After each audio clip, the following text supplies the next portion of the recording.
Hey guys, and welcome back to this channel. In this video, I'll be showing you guys all of the cards that I use to try to defeat Brainrots when there's an invasion in Plants vs. Brainrots. So here's every card that I use. I like using these two the most, Whirlwind and Refocus. Sometimes I change the others. I also use Doom Bloom, Spirit Bloom, and Petal Storm. It just adds like more damage for the plants to the Brainrot, I guess. I use Whirlwind 3 because it summons a gust of wind that knocks back all Brainrots to the start. So for instance, my Brainrot would be like here, and it's very helpful if the Brainrot like goes back here like that. That's how it works, so that I still have time to defeat it.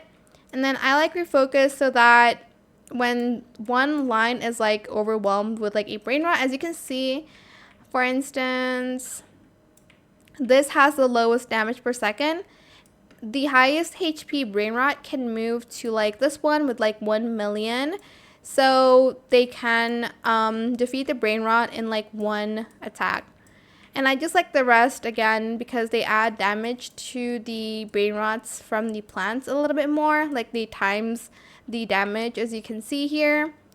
I also like the damage potion, but yeah, unfortunately I can't use it all the time. I don't have one now anymore, and you have to use Robux for that, but it does really help if you use the damage potion. But that's every card that I use in Plants vs. Brainrots. For me, that's the most helpful one. Let me know what cards you use in the comment section down below. That is it for this video. I hope it was helpful for you guys. Don't forget to like, comment, share, and also subscribe to this channel if you haven't done that already. If you have any more questions about this video, just leave it in the comment section down below. I will try my best to answer them all for you guys. And if you found this video helpful, please click the thanks button as well. That is it. Thank you so much for watching. Bye.